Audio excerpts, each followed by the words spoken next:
95 news speed news కి స్వాగతం.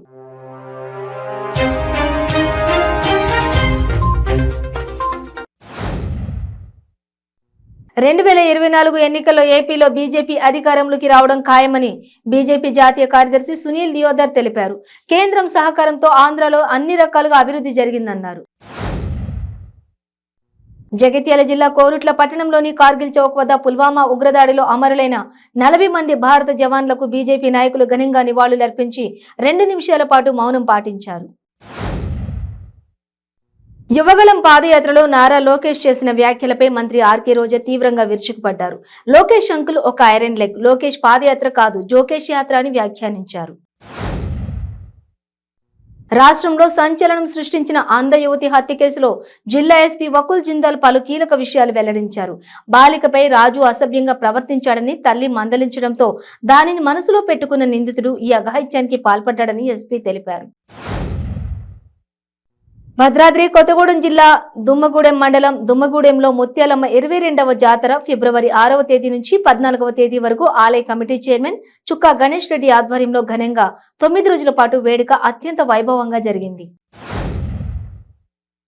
జగిత్యాల జిల్లా రాయికల్ మండలం దావన్పల్లి గ్రామానికి చెందిన మలోవత్ ప్రసాద్ కు చెందిన ఎడ్ల కొట్టం ఇటీవల అగ్ని ప్రమాదంలో కాలిపోయింది. పట్టభద్రుల ఎమ్మెల్సీ తాటిపత్రి జీవన్ రెడ్డి ఎడ్ల కొట్టాన్ని సందర్శించారు. ప్రమాద సంఘటనపై ఆరా తీశారు. రైతును పరామర్శించారు. ఆల్ ఇండియా అంబేద్కర్ యువజన సంఘం పట్టణ కన్వీనర్ మయ్యి రాంబాబు ఆధ్వర్యంలో జమ్మూ కాశ్మీర్లోని పుల్వామా దాడిలో అమరులైన జవాన్లకు శాంతి చేకూరాలని కొవ్వొత్తులతో ర్యాలీ నిర్వహించారు. మంచిర్యాల జిల్లా మందమరి పట్టణంలో పుల్వామా దాడిలో వీరమరణం పొందిన జవాన్లను గుర్తు చేసుకుంటూ మార్కెట్ ఏరియా నుండి అంబేద్కర్ విగ్రహం వరకు కొవ్వొత్తులతో ర్యాలీ నిర్వహించారు. జగిత్యాల జిల్లా కోరుట్ల ఎమ్మెల్యే క్యాంపు కార్యాలయంలో 38 మంది లబ్ధిదారులకు బీఆర్ఎస్ రాష్ట్ర నాయకులు, ఎమ్మెల్యే తనయుడు డాక్టర్ కల్వకుంట్ల సంజయ్ కళ్యాణలక్ష్మి చెక్కులతో పాటు ఆడబిడ్డలకు కట్నంగా చీరలను పంపిణీ చేశారు.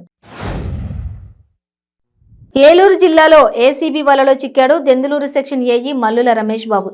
ఎలక్ట్రికల్ పనులకు సంబంధించిన బిల్లులను ప్రాసెస్ చేయడానికి 50,000 డిమాండ్ చేశాడు. దీంతో electrical contractor T Srinivasarao ACB అధికారులకు ఫిర్యాదు చేశారు.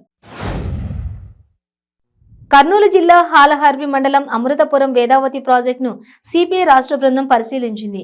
ఆ పార్టీ రాష్ట్ర కార్యదర్శి రామకృష్ణ ఆ పార్టీ నేతలు సందర్శించారు.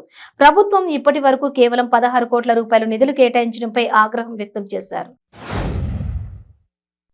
పుల్వామా దాడిలో ప్రాణాలు కోల్పోయిన అమర జవాన్లకు Nagar Kurnool diagnostic centre and lab technicians welfare association నివాళులు అర్పించడం జరిగింది.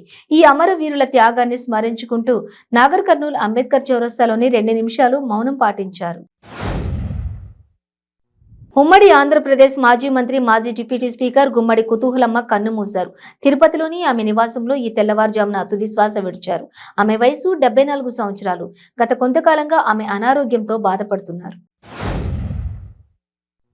బయ్యారం ఉక్కు కర్మాగారం తెస్తామని చెప్పిన సన్నాసులు ఇప్పుడు దొరగారి దొడ్లో గడ్డి తింటున్నారని టీపీసీసీ చీఫ్ రేవంత్ రెడ్డి మండిపడ్డారు.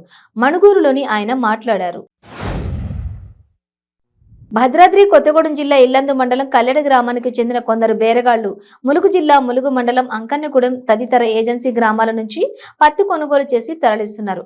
ఇప్పటికే 4 సార్లు పత్తిని ట్రక్కులో తరలించిన దళారులు మోసాన్ని రైతులు తేటతెల్లం చేశారు.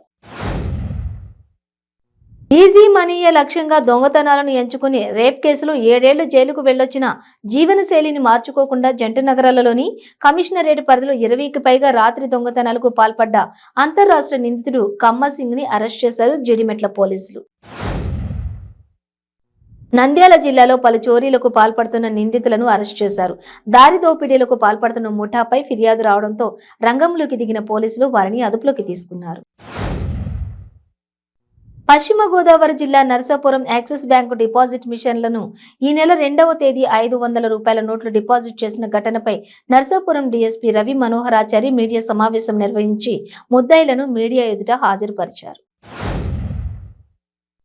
అమరావతి రాష్ట్ర రాజధాని అని పిసిసి చీఫ్ గిడుగు రుద్రరాజు స్పష్టం చేశారు. 3 రాజధానులకు కాంగ్రెస్ పార్టీ వ్యతిరేకమని, అమరావతికే కట్టుబడి ఉన్నట్లు వెల్లడించారు. రాబోయే రోజుల్లో రాష్ట్ర వ్యాప్తంగా పార్టీని బలోపేతం చేస్తామని తెలిపారు.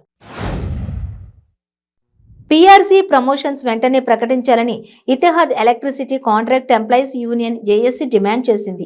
జేఏసీ ఆధ్వర్యంలో సైదాబాద్ అస్మాన్గఢ్ డివిజన్ విద్యుత్ జీఈ కార్యాలయం ఎదుట ఆర్టిజన్లు భోజన విరామ సమయంలో ధర్నా నిర్వహించారు.